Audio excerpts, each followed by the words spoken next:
semuanya, balik lagi bersama aku di ngobrol hukum. Jadi kita ngobrol hukum santai teman-teman ya. Belajar hukum.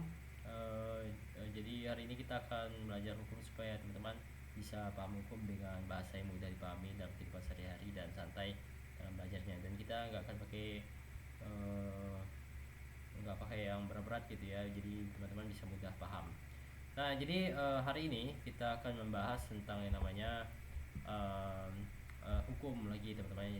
Jadi pengertian hukum, dan kita akan coba untuk melihat dari sudut pandang yang kedua. Jadi sebelumnya kita bahas hukum ya. Jadi di kursus hukum gratis yang aku buka yang sebelumnya, series pertama tentang apa itu hukum, teman-teman bisa menonton video aku. Buat teman-teman yang belum menonton video tersebut, jadi kalau misalnya teman belum nonton video tersebut, silahkan tonton terlebih dahulu video tersebut dan teman-teman bisa nonton sampai habis. Dan bila teman-teman punya pertanyaan, berikan pertanyaan di kolom komentar dan kita bisa diskusi sama-sama, atau mungkin teman-teman bisa melempar suatu pertanyaan-pertanyaan yang bisa dibikin sebagai sebuah konten dan semacamnya. Kalau misalnya teman-teman, oh iya, kalau misalnya teman-teman tertarik buat investasi, jangan lupa untuk bisa klik link di bawah. Aku ada deskripsi untuk investasi bibit gitu ya.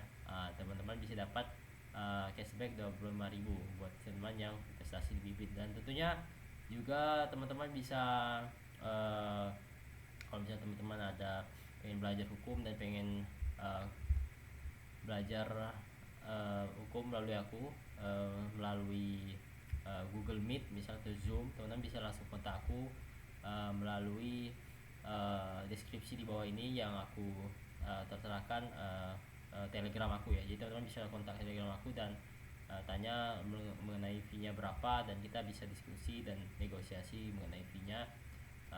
Dan kita bisa aku bisa bantu teman-teman untuk memahami.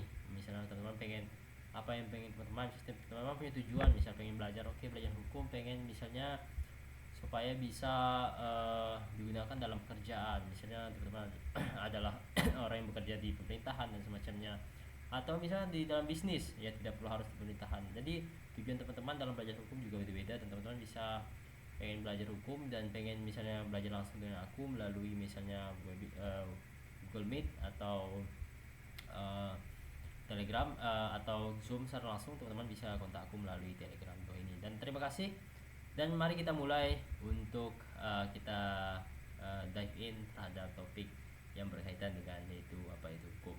Jadi ini adalah sebuah topik yang menarik teman-teman ya. Jadi apa itu hukum gitu ya.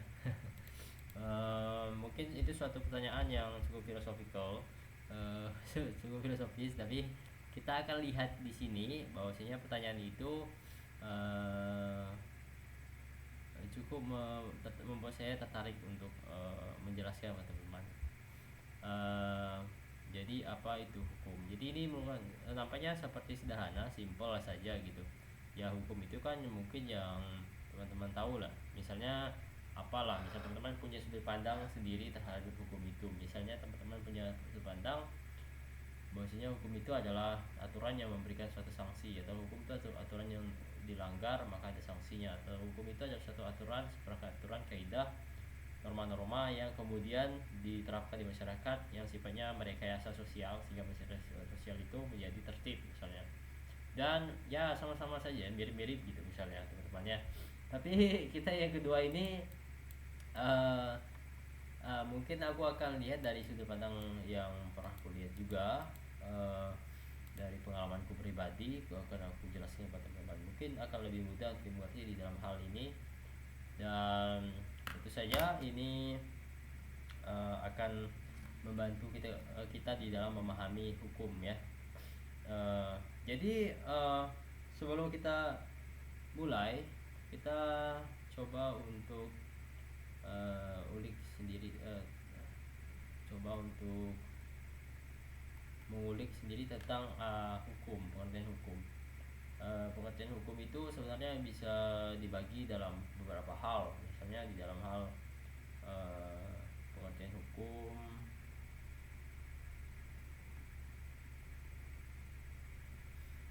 yang pertama misalnya pengertian hukum itu dikatakan bahwasanya hukum itu adalah aturan. Lalu misalnya ada juga yang mengatakan ini kita kayak ibaratnya teman-teman lihat ya, brick itu kayak bata.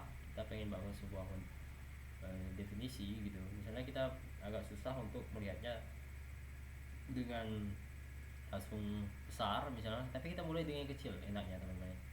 Aturan, lalu ada kesepakatan misalnya, kesepakatan, lalu ada misalnya parties atau pihak-pihak, lalu ada misalnya ada aturan, kesepakatan, pihak-pihak. Misalnya ada aturan, kesepakatan, ada pihak-pihak. Pihak-pihak ini bersepakat misalnya untuk mengatur terkait dengan apa yang terjadi di masyarakat. Misalnya ada suatu konflik terjadi di masyarakat, atau misalnya tidak perlu konflik, misalnya ada sesuatu yang perlu diatur, misalnya apa misalnya contohnya supaya aman misalnya. Contohnya dalam berkendara misalnya, dalam berkendara teman-teman misalnya melihat ketika dalam berkendara teman-teman pakai helm atau enggak misalnya. Dalam berkendara ini misalnya ada lalu lintas gitu ya, ini kamu, ini motornya misalnya, motornya, dan ini sorry ya, aku misalnya gambarnya versi aku, jadi kayaknya motornya mudahnya gini aku gambarnya. Jadi gini teman-teman ya, garis apa ya namanya, panjang ya, oke, garis persegi panjang gitu, motor persegi panjang, motor persegi panjang gitu. Jadi ini mau pergi ke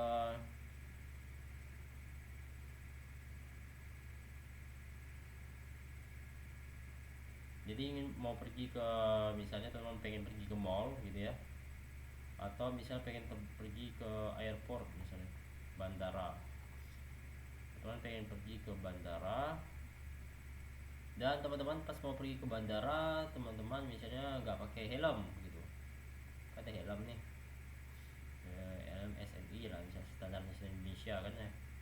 Nah lalu teman-teman pergi ke bandara pakai helm, lalu teman-teman misalnya pakai peralatan yang cukup lah untuk melindungi tubuh teman-teman supaya misalnya datang ke airport itu aman gitu.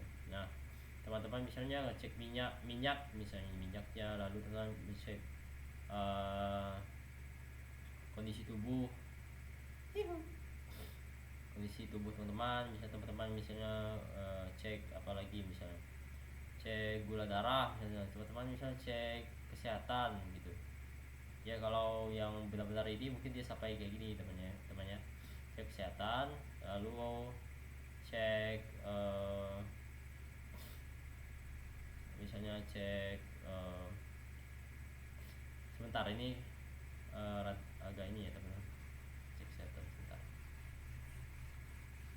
Misalnya teman-teman di dalam hal ini pengen pergi ke airport, ini kamu, lalu kamu ini airport ya, airport ini adalah motor kamu gitu, kamu pengen pergi ke sini, dan teman-teman di sini pengen pergi ke airport,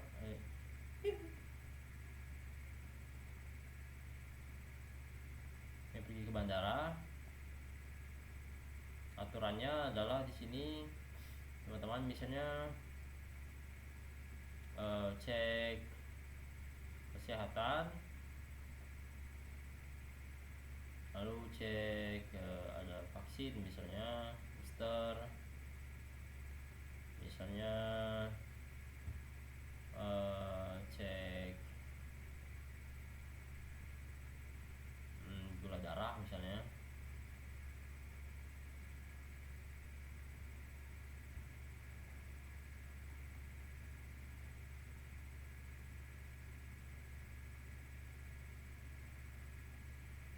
Cek gula darah, dan teman-teman sorry ya, aku agak ini agak fit, agak ini bentar, sorry. Teman-teman bisa misalnya lihat di dalam aturan misalnya, dalam aturan itu bahwasanya untuk berkendara aman itu pakai helm misalnya.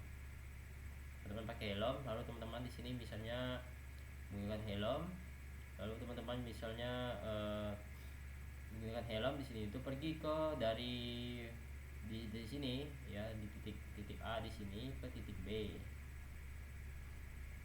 A ke titik B. Teman pakai helm supaya apa di sini? Supaya ada keamanan gitu. Keamanan supaya teman-teman jadi aman gitu. Aman supaya terhindar dari kejadian yang mungkin terjadi, yaitu kecelakaan. Misalnya teman-teman sudah tidak takut dengan yang namanya kecelakaan, oke, teman-teman misalnya pergi ke airport dan mudah, teman-teman tetap harus menjaga diri dengan helm gitu. Dan dalam hal ini teman-teman ingin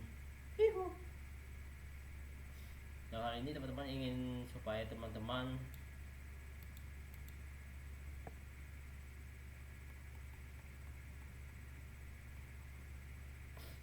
aman ya, aman supaya terhindar dari kecelakaan yang mungkin terjadi.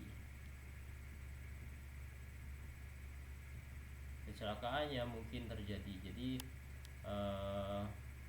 dengan adanya aturan, misalnya di dalam aturan hukum dikatakan bahwasanya untuk bagi berkendara ya, pengendara gitu, bagi pengendara itu perlu tahu yang namanya harus pakai helm. Keamanan dalam pengendara harus pakai helm. Kemudian dalam aturan ini perlu pakai helm. Lalu jangan ngebut, misalnya jangan ngebut gitu ya, jangan ngebut, pakai helm. Kalau misalnya ada rambu lalu lintas yang merah, kuning, lalu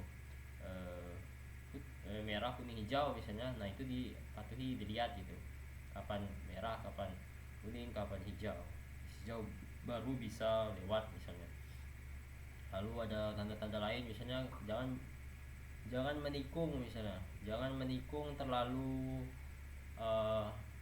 misalnya jangan menikung terlalu laju misalnya, karena di sini sering banyak kecelakaan misalnya. Oke, seperti itu. Jadi ada tanda-tanda yang perlu dilihat. Jadi perlu dilihat di sini teman-teman. Lihat sederhananya, kalau teman-teman dua saja misalnya, di sini lebih mudah mengerti. Misalnya teman-teman pakai helm, lalu teman-teman misalnya pakai jangan ngebut misalnya, contoh ya, jangan ngebut gitu. Jangan ngebut. Jadi teman-teman hati-hati nih supaya perjalanan aman, teman-teman sampai ke tempatnya gitu. Di tempat yang teman-teman inginkan, yaitu airport atau bandara. Jadi tujuan teman-teman. Nah, kalau misal kita dari definisi ini kita lihat bahwasanya hukum itu sendiri adalah hukum itu adalah suatu dari definisinya ya, kita lihat ya. Hukum itu apa teman-teman? Bisa coba teman-teman pikir terlebih dahulu sebelum saya memberikan jawabannya. Jadi teman-teman coba pikir terlebih dahulu, hukum itu apa dari apa yang saya jelaskan, yang soal helm, jangan ngebut ke airport gitu.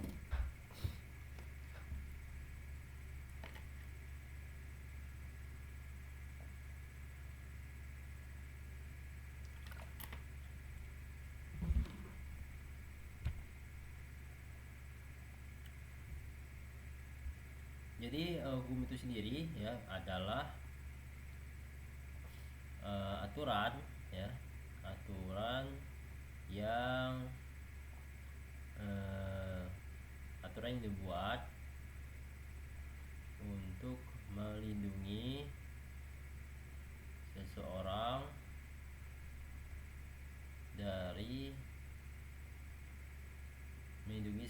dari konsekuensi yang mungkin terjadi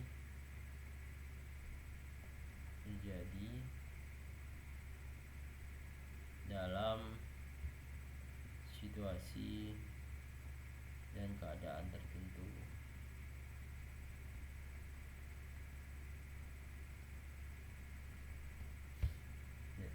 Jadi ini teman-teman ya, kita bisa lihat mudahnya, hukum adalah aturan yang dibuat untuk melindungi seseorang dari kondisi yang konsekuensi yang mungkin terjadi dalam situasi dan keadaan tertentu. Misalnya di dalam hal teman-teman mau pergi ke airport, atau teman-teman pengen pergi ke mall, pokoknya teman-teman berada di jalan raya ya. Di jalan raya itu kan pasti bisa saja, mungkin saja terjadi kecelakaan gitu. Tapi dengan teman-teman mematuhi aturan ya, mematuhi aturan itu, jadi teman-teman jangan ngebut, lalu pakai helm, itu insya Allah teman-teman akan akan pakak, teman-teman akan teman-teman akan bisa pergi ke airport atau ke mall atau kemanapun itu dengan aman. Jadi jalurnya itu kemungkinan besar teman-teman tidak akan teman-teman akan terhindar dari kecelakaan gitu ya, terhindar dari kecelakaan, dan teman-teman akan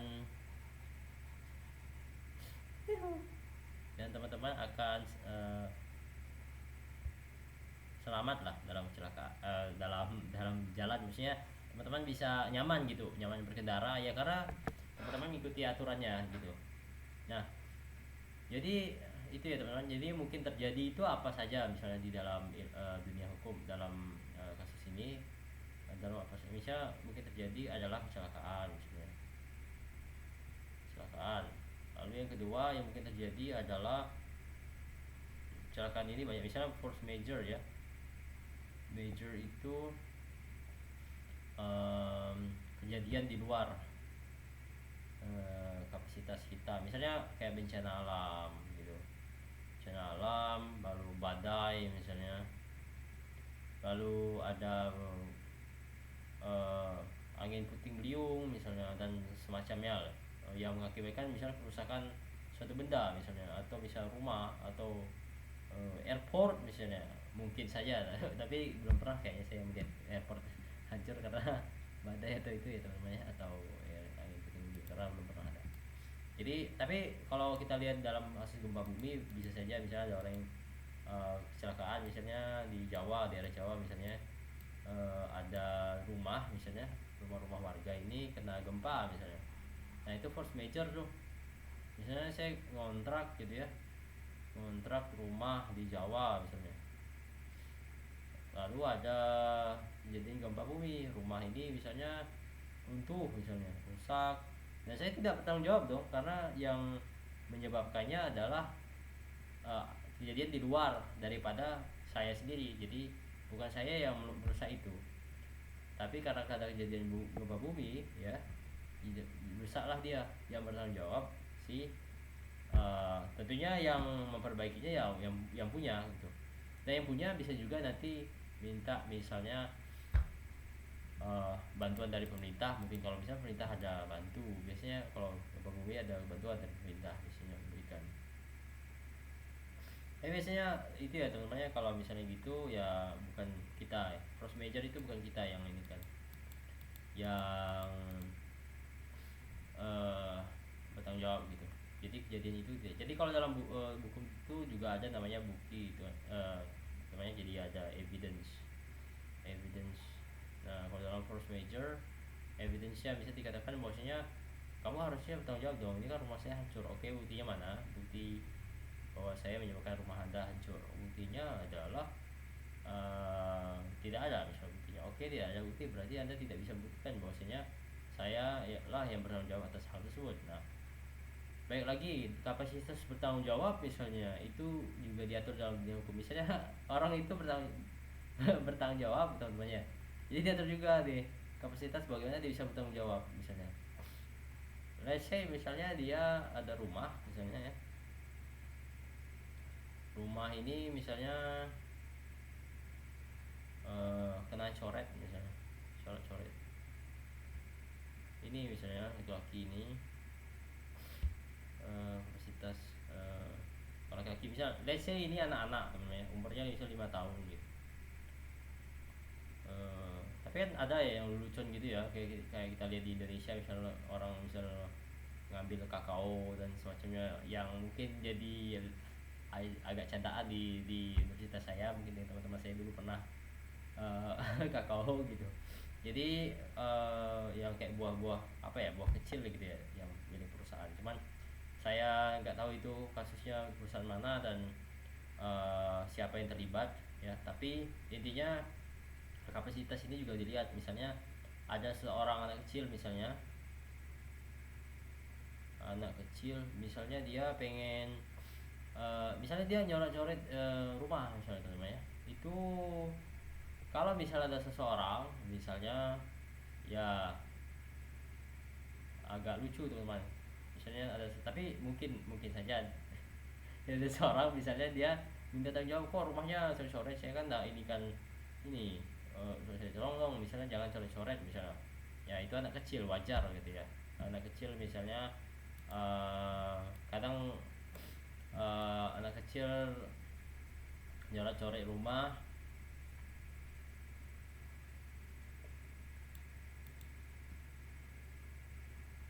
Anak kecil misalnya kadang biasa teman-teman ya, kadang anak kecil misalnya kita orang tua kan eh, kayaknya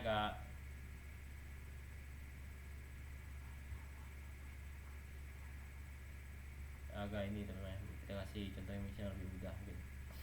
eh Bukan contoh anak kecil, misalnya ada rumah misalnya,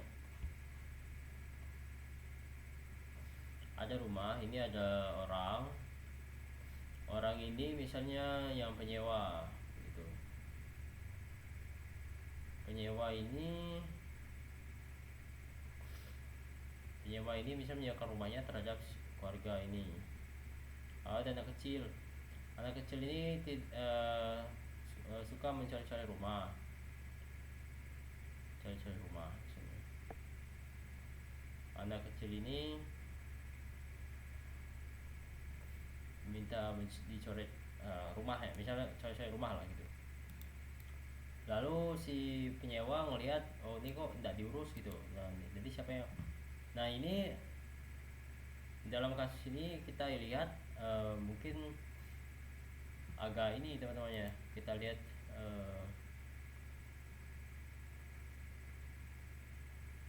bentar.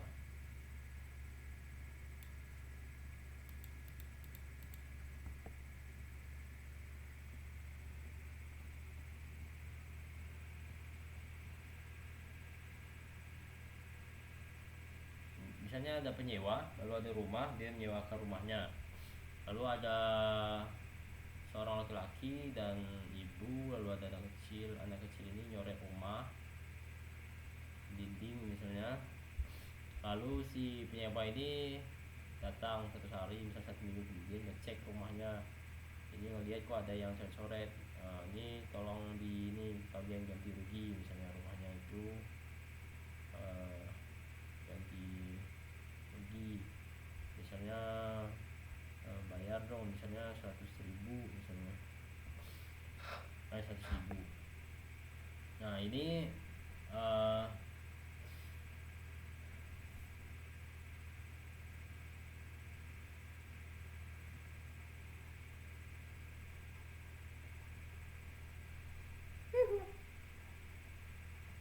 ini saja teman-teman ya, mungkin lebih mudahnya saya lihat di sini. Jadi kalau dalam hukum itu ada namanya kapasitas bertanggung jawab. Jadi ada evidence, ada bukti. Mungkin kita akan bikin sendiri di episode sendiri ya, evidence. Lalu ada yang namanya kapasitas orang untuk bertanggung jawab, orang untuk bertanggung jawab. Jadi bukti ini membuktikan bahwasanya sesuatu itu telah terjadi. Jika tidak ada bukti maka tidak bisa dibuktikan, gitu kan ya. Ya bukti ya tidak bisa dibuktikan, bahwasanya tidak bisa dibuktikan. Misalnya situ. Lalu ada kapasitas di sini, kapasitas seseorang untuk bertanggung jawab. Kapasitas seseorang bertanggung jawab, apakah dia dalam hal ini dapat mempertanggungjawabkan perbuatannya berdasarkan apa misalnya. Dia bisa bertanggung jawab apakah dalam keadaan apa misalnya seorang itu bertanggung jawab. Nah ini pertanyaan yang sebenarnya agak ini teman-teman ya, sifatnya bisa dikatakan rasional juga iya, kadang irrational juga mungkin bisa gitu. Cuman karena hukum ini ada ada logiknya, ada filsafatnya, ada mathnya, kadang kita faktor psikologisnya di situ. Kemudian ada faktor secara biologis biologi,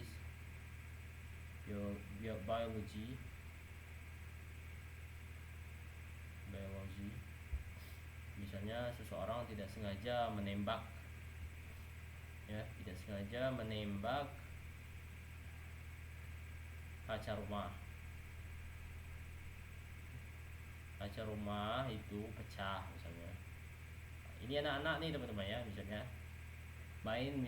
teman-teman pernah lihat ya, kayak main yang apa, sodok, yang peluru kertas itu. Nah, peluru kertas itu tidak sengaja misalnya memecahkan kaca misalnya.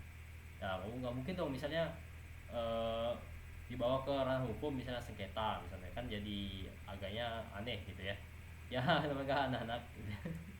tapi tapi intinya makanya ada orang tua, jadi ada orang tua, ada yang punya rumah, biasanya ya tetangga lah, biasanya harap malum sih. Tapi ya, intinya mesti itu namanya, mesti ya gitu. Itu agak itu sih kalau saya bahas kalau anak-anak soalnya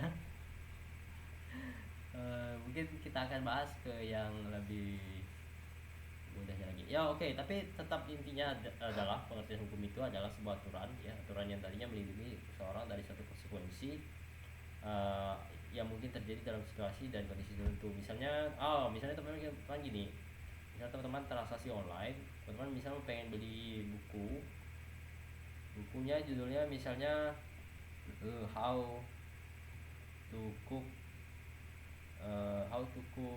egg with uh, with ca- with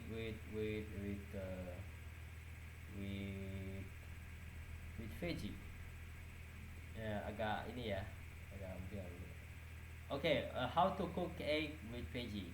Lalu ada ada ini sih Tokopedia gitu ya. Teman beli di Tokopedia. Ini ada penjual ya. Penjual, lalu ada pembeli ya. Lalu ada Tokopedia. Tokopedia ini perantara antara penjual dan pembeli.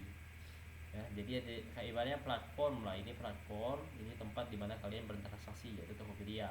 Ada pembeli, ada penjual, dan kalian berdua bertransaksi satu sama lain di sebuah platform namanya Tokopedia. Nah, teman-teman di sini lihat bahwasanya ketika misalnya teman-teman di sini adalah seorang pembeli, misalnya pengen beli buku ya, bukunya itu adalah How to Cook Egg with Veggie. Harganya misalnya 100.000. Teman-teman bayar dong misalnya ke Tokopedia, misalnya bayar 100.000.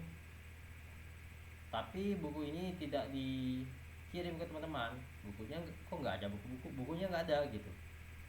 Nah, teman-teman udah bayar, bukunya tidak dikirim gitu. Nah, ini jadi satu permasalahan dong gitu dalam dunia hukum.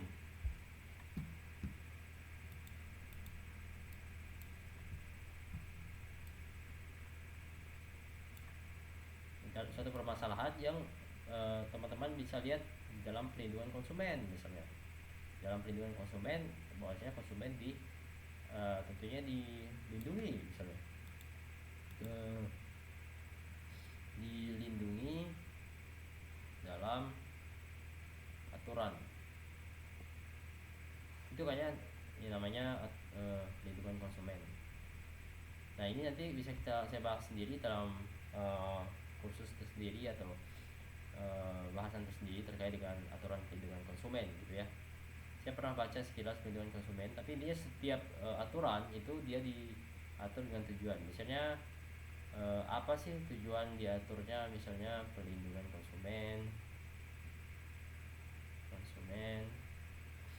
lalu di dalam KUHP Kitab Undang Hukum Pidana, lalu ada KUH Perdata, lalu ada eh,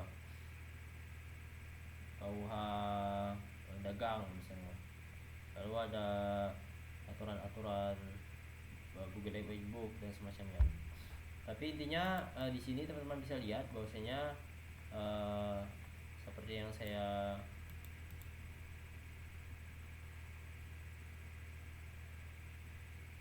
jelaskan tadi, teman-teman bisa lihat ada buku tadi, ada Tokopedia, Tokped, ada penjual, ada pembeli, lalu 100.000 harganya, lalu tidak dikirim gitu. Nah, tidak dikirim ini jadinya masalah, bisa disekitakan misalnya, bukan sekitakan ke pengadilan, maksudnya gini teman-teman ya, di dalam aturan itu kan sudah diatur itu tidak perlu perlindungan konsumen sebenarnya, sorry, tapi intinya aturan hukum itu sudah ada, misalnya dalam Tokopedia sudah ada kesepakatan membeli misalnya 100.000 gitu, 100.000, dan karena uangnya itu belum kembali gitu, belum uangnya, bukunya tidak dikirim ke teman-teman, maka teman-teman minta uangnya, bukan uangnya, bukunya itu tidak ada, tidak dikirim, maka teman-teman minta uangnya dikembalikan. Itu ya, uangnya dikembalikan karena tidak sesuai dengan kesepakatan.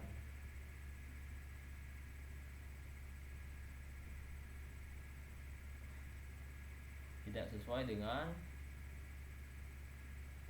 kesepakatan. Jadi dari kesepakatan itu kan dikatakan ya teman-teman pengen dapatnya buku ini, teman-teman tidak dapat buku itu, hasil 100.000 ini perlunya dikembalikan ke teman-teman lah sebagai seorang pembeli gitu. Nah, inilah dia, nanti Tokopedia akan menjembatani misalnya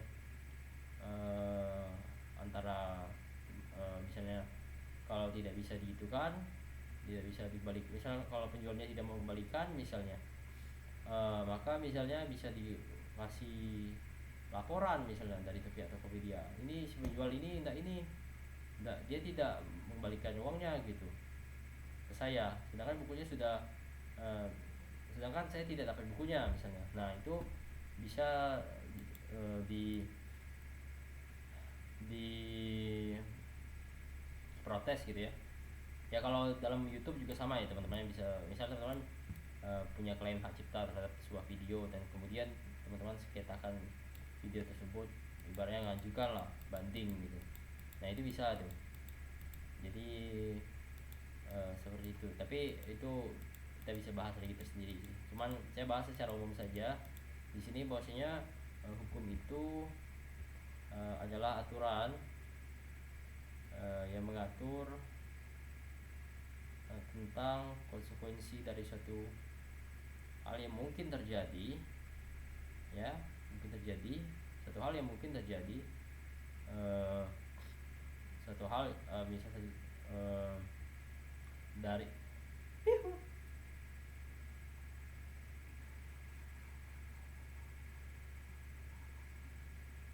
aturan yang mengatur tentang konsekuensi dari tindakan, konsekuensi yang mungkin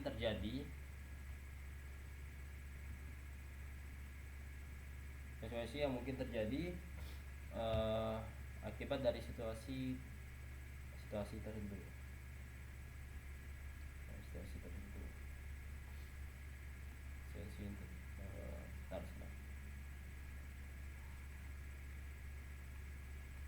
Aturan yang mengatur ya tentang sesuatu hal yang mungkin terjadi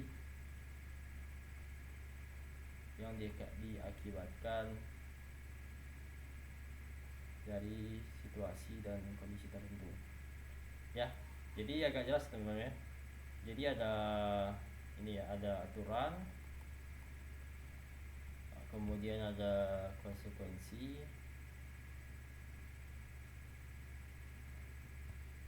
ini mungkin terjadi akibat dari kondisi maupun situasi tertentu. Makanya gini teman-teman ya, misalnya ada situasi yang dikatakan force majeure, lalu ada situasi misalnya ada perusahaan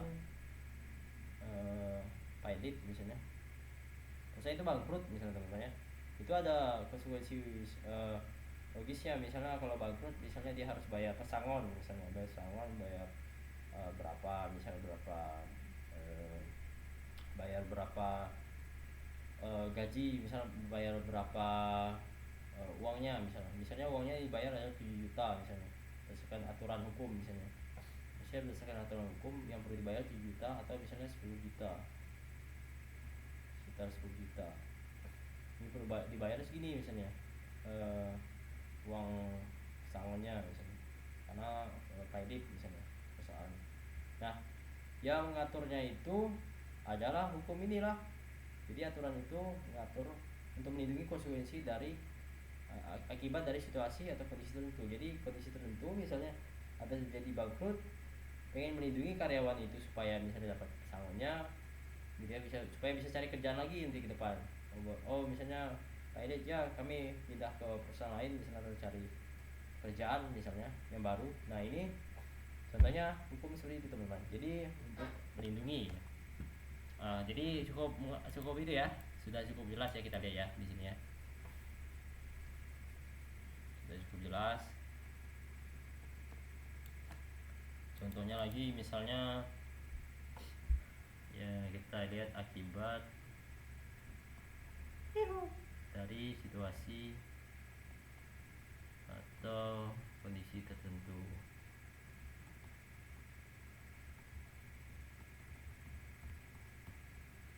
Akibat dari situasi atau kondisi tertentu, misalnya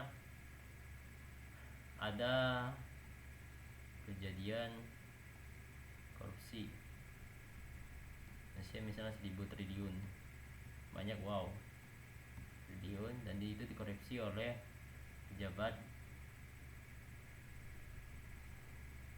Misalnya pejabatnya tidak perlu sebut namanya, misalnya pejabat A atau AOB misalnya, AOB atau OBO, segala OBO siapa atau pejabat gitu ya, pejabat publik ya, pejabat publik. Lalu karena ada satu kejadian itu, hukum ini digunakan untuk melindungi konsekuensi. Jadi konsekuensi dari akibat korupsi itu adalah 1000 triliun lenyap misalnya. Ini misalnya kas negara gitu. Kas negara itu misalnya adalah 20.000 T misalnya, 20.000 triliun dan 100.000 triliun misalnya, GDP misalnya, GDP atau ya bukan GDP, maksudnya 200.000 triliun ya. Jadi ini pendapatan negara misalnya, tahun ini pendapatan negara atau pendapatan negara itu aja 200.000 triliun, dan lalu dikorupsi 1000 triliun misalnya. Padahal 1000 triliun itu harusnya pakai anggaran untuk misalnya untuk membangun rumah sakit misalnya, rumah sakit supaya orang-orang bisa berobat ke rumah sakit misalnya, dan dokter situ sudah disiapkan misalnya dokter terbaik misalnya untuk bekerja di rumah sakit tersebut. Tapi karena adanya 1000 triliun ini habis gitu ya, alhasil konsekuensi dari tindakan korupsi tersebut ya, tindakan korupsi ini, konsekuensi dari tindakan korupsi ini adalah 1000 triliun itu lenyap misalnya, 1000 triliun itu lenyap.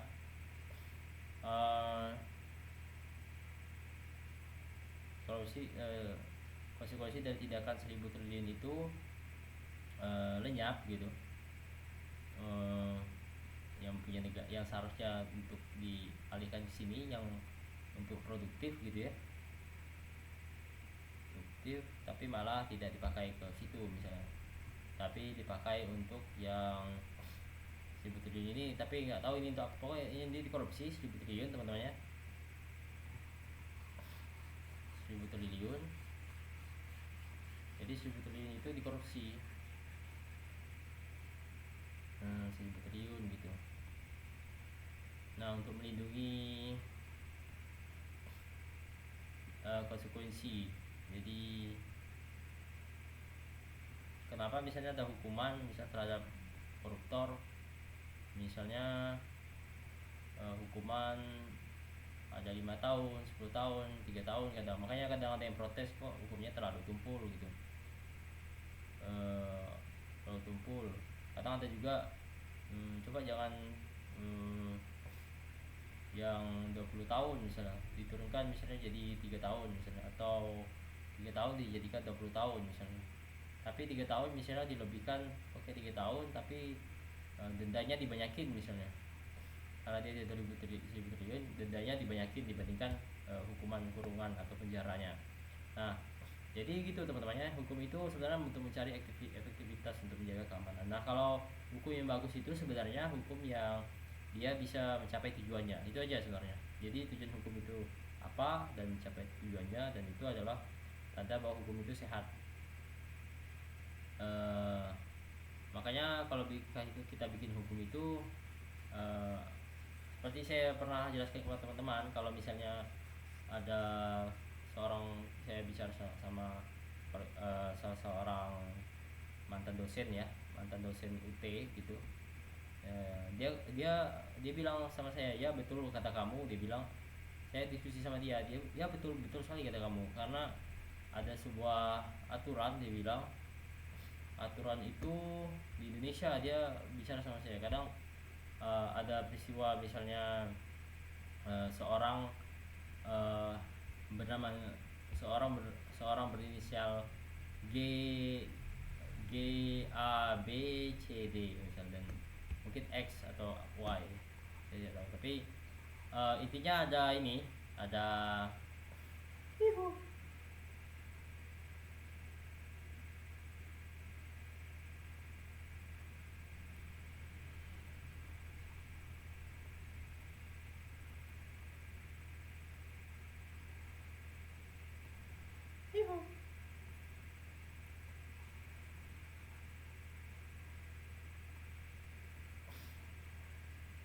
jadi dia berbicara, ini si orang tersebut misalnya berbicara dengan saya dan mengatakan bosnya, oh benar itu aturan di Indonesia itu banyak bertentangan. Dia bilang bicara soal, saya ingat itu soal ini kasus saya agak lupa ya teman-teman ya, tapi intinya ada saya bicara dengan dia kaitan dengan peristiwa di Indonesia atau fenomena di mana ada aturan, ya aturan itu misalnya mengatur berkaitan dengan umur ya syarat umur masuk MK atau MA gitu, aku agak lupa sih, MK atau MA, Mahkamah Agung, misalnya 45 tahun atau 50 tahun atau gimana. Nah ini dia membahas soal ini, tapi aku agak-agak ini karena aku belum baca ini ya aturannya, cuman aku agak lupa sih. Tapi aku pas dengar dia aku ingat, seingat aku itu intinya yang pengen saya jelaskan di sini, bosnya aturan itu jika bertentangan sebaiknya, saya pikir kenapa tidak dihapus saja, dicabut saja gitu aturannya. Jadi dibandingkan ibaratnya kayak kita kerja di suatu administrasi kantor gitu ya, dan kayak ini nggak perlu misalnya administrasi ini, misalnya berkas ini misalnya untuk apa misalnya disimpan misalnya gitu.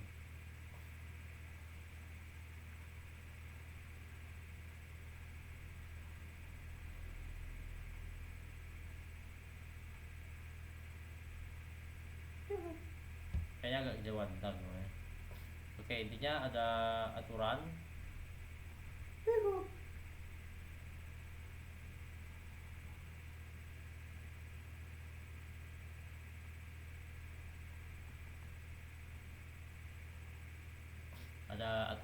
di sini yang mengatur berkaitan dengan sesuatu hal di suatu pemerintahan atau apa, misalnya bahwasanya misalnya contoh batas kerja itu misalnya 25 tahun, dan rupanya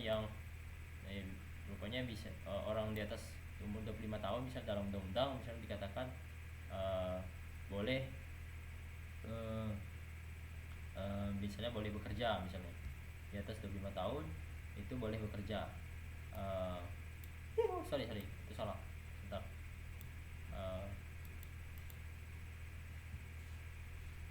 Sorry bukan salah, Oke, jadi sampai sini aja dulu teman-teman ya. Jadi intinya soal pengertian hukum tadi, pengertian hukum. Di sini ada definisi. Jadi apa definisinya? Di sini kita lihat definisinya adalah hukum itu sendiri adalah aturan yang mengatur dan melindungi dari suatu konsekuensi yang mungkin terjadi dari akibat atau situasi atau hal tertentu, situasi atau fenomena tertentu atau peristiwa tertentu, sama saja ya. Jadi untuk menutup kelas ini, buat teman-teman misalnya yang ada pertanyaan, silahkan berikan komentar kepada aku, atau teman-teman bisa dan teman-teman yang pengen berinvestasi di Bibit, silahkan klik link di deskripsi, ada referral dan teman-teman bisa dapat cashback 25.000. Dan teman-teman bisa juga kalau misalnya pengen belajar hukum atau pelajari hukum, pengen misalnya digantung tujuan teman-teman bisa kontak aku melalui Telegram, dan kita bisa diskusikan mengenai harga dan sebagainya, nego harga, teman-teman bisa tanya harganya kepada aku, untuk maksudnya tanya harganya kepada aku supaya nanti bisa aku